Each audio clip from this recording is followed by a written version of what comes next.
And if you gaze into the abyss gazes also into you. Shadow people, Hat Man. The mere mention of these entities is enough to send a chill down one's spine. But just what are they really? So many people across the world claim to have had experiences with them, many negative, some strangely positive, and others that defy categorization. In this video, we will take a deep look at one of the most terrifying subjects in the realm of the paranormal, when darkness has red eyes. Shadow people appear as black silhouette figures of varying shapes and sizes. Often they are seen as black shadows on the wall as if cast by someone who is not there. Other times they show up as wispy or smoky entities flitting about a room. It often starts with a person seeing something out of the corner of their eye, but when they look there is nothing there. This is likely due to the fact that our peripheral vision is better than our direct line of sight. Eventually, an individual will turn to look and the shadow figure remains, often just standing there, staring at them. Witnesses typically report that shadow people look like a silhouette of the blackest black imaginable with no discernible features. They are sometimes seen with red eyes, though this may actually be a separate entity called the Hat Man, which we will explore later. Some say they experience a very malevolent vibe from shadow people, while others, and they seem to be the minority, claim they don't feel threatened by them at all. Some go so far as to say they feel protected by shadow people. These enigmatic beings are most common at night and seem to not like light, but they will nevertheless still sometimes venture into a well-lit or somewhat well-lit area. It is said the reason shadow people avoid light is a desire not to be seen. Because of this, some say, they often like to hide in closets or under beds or anywhere else they can continue feeding, or whatever it is that they do, without being seen.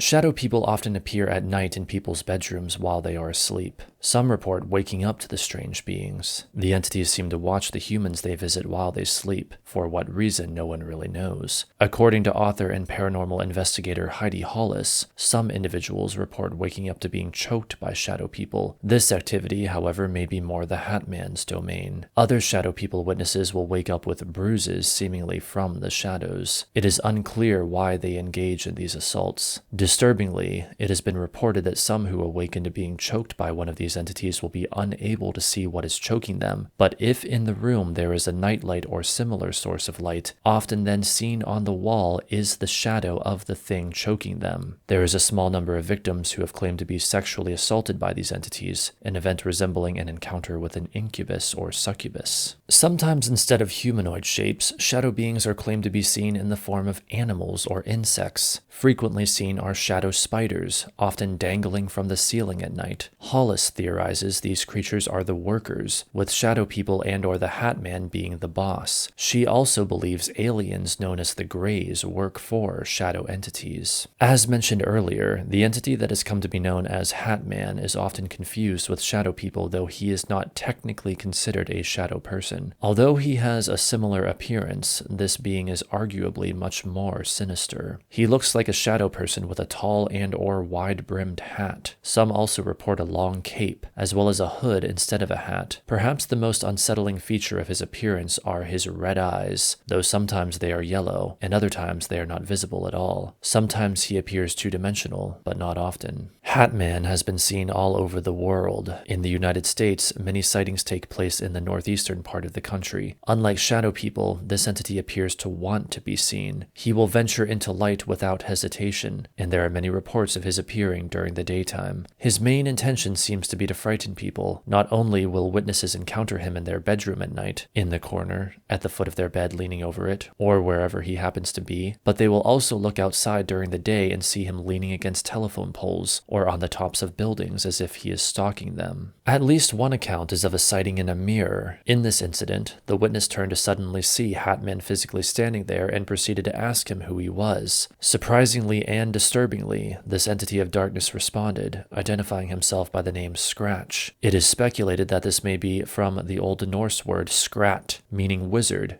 goblin, monster, or devil. Hollis believes Hatman may be the devil himself, and that he was identifying as the devil in this event. She also believes that many of the vast number of people who go missing every year were taken by the Hatman. If this is true, it is anyone's guess what happens to those who are taken. Perhaps what makes Hatman most frightening is that his agenda is largely unknown. He appears to want to cause fear and then feed off that fear. Some have even speculated that he is some kind of harvester of souls, like the Grim Reaper, but the reality is that his intentions are not really known, though there are many paranormal investigators hoping to one day find out. There are a number of theories as to what exactly shadow people are. One theory is that they are simply products of the imagination, illusory beings created by tricks of the mind. This could be due to drugs, neurological disorders, or even electromagnetic fields interfering with electrical neuron activity. Similarly, the cause could be hypnagogia, the state where one is about to enter sleep, during which visual and auditory hallucinations may occur. These imaginative explanations, however, are generally considered by most researchers to be unlikely. Another theory is that shadow people are ghosts. This is also generally considered unlikely because ghosts have traditionally been seen as white, misty beings with discernible features, including the clothing of the era during which they lived. Shadow people, by contrast, appear as completely black silhouettes with virtually no discernible features. Proponents of the ghost theory speculate that shadow people are ghosts of humans who were evil while alive. Alternatively, they may be souls who have returned to Earth from hell to plague the living. This may sound quite fantastic while also overly simplistic, but it is still a valid theory. Some theorize that shadow people may be interdimensional beings on nearby frequencies. Everything in existence has a certain vibration or frequency, and thus there may be other realities existing on different frequencies. Therefore, other life forms may inhabit these other realities. Perhaps one of these life forms is what we call the shadow people, who may even just be quote-unquote ordinary people existing in another dimension, and either the frequency of their reality is very close to ours, or, as some believe, the frequencies of their world and ours are somehow merging. Thus, more and more shadow entities are seen in our reality. This would explain why shadow people appear to us as solid black figures, because they are outside the range of visible light. However, it does not explain everything, such as the feelings of malevolence seemingly emanating from the shadow entities. Yet another theory states that shadow people are astral bodies from people having out-of-body experiences. However, this theory is not the strongest one. It is said that everyone goes out of body when we sleep. If this is true, and shadow people were indeed astral bodies, then they should be ubiquitous and seen very frequently. Instead, the opposite is true. Still others say shadow people may be time travelers. Perhaps humans from the future found a way to travel back in time but are only able to observe our time, which would be their past and our present, and not interact with it, and to us therefore they appear only as black silhouettes. Once again, however, this fails to explain many aspects of the shadow people phenomenon. A more popular theory states that shadow people are aliens, perhaps watching and or studying us while disguised as shadow entities. In this form, they may be waiting for an opportunity to abduct us. In fact, some alien abductees claim the abduction was preceded by encounters with shadow people. As mentioned earlier, shadow people expert Heidi Hollis believes the Greys work for the shadow people and or the Hatman. The final theory is that shadow people are demonic. Many consider this theory quite plausible given the evil feeling witnesses report in the presence of shadow people. This is especially applicable to Hatman, who, again, allegedly identified himself to one witness as Scratch, meaning devil. However, many believe the reality of shadow people and Hatman is much more complex than that they are simply quote-unquote of the devil. Now, let us turn our attention to potential methods for protecting oneself from or warding off shadow people. The first is light. While this generally is said to work to repel shadow people, it is understood to not work on the Hatman who, again, seems to want to be seen. Typical shadow people appear to carry out their intentions much more effectively by remaining unseen. Since it is darkness they desire, it stands to reason that light will deter them. The second method is sage. There are several ways to use sage, but most commonly it is burned. This should be done in the areas where one feels there may be an unwanted or evil presence. When using sage, instructions on its proper application should be followed carefully. If, however, an entity has already marked a particular house as its territory, sage will only weaken it, and further steps will need to be taken to eliminate the ethereal enigma completely. The third method is religious invocation and or symbolism.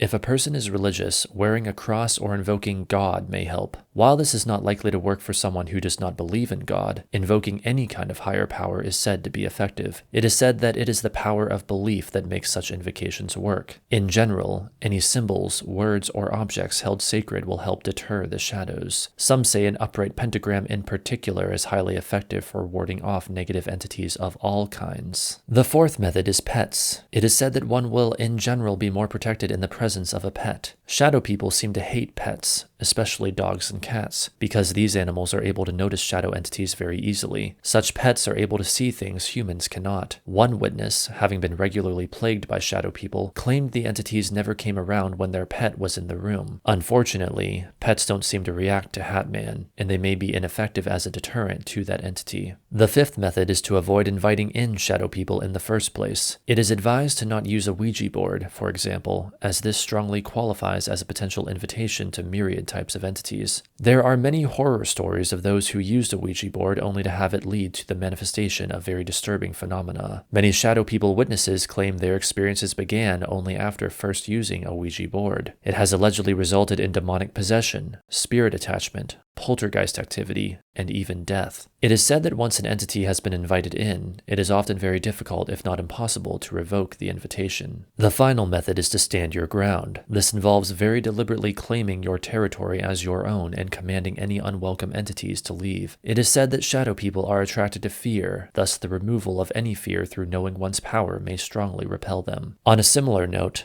I, Poetic Heretic, speculate that all encounters with shadow people are by their very nature spiritual experiences, happening for spiritual reasons. I recommend endeavoring to find out what the spiritual reason for such experiences is, and in doing so, I suspect the solution may then become clear. This can be done through introspection, belief analysis, and/or seeking the help of someone such as a psychic, astrologer, or conventional doctor or therapist. As an astrologer myself, I also want to point out that experiences with shadow people and the paranormal in general are typical of Neptune or Pluto transits, as well as transits involving the 8th or 12th houses. While these transits can indeed at times last for many years, energy is always in motion, and they do not last forever. Thus, if one is plagued by shadow people, I am here to tell you that sooner or later, there should indeed be a light at the end of the shadow people tunnel. It is my hope that knowledge is of at least some comfort.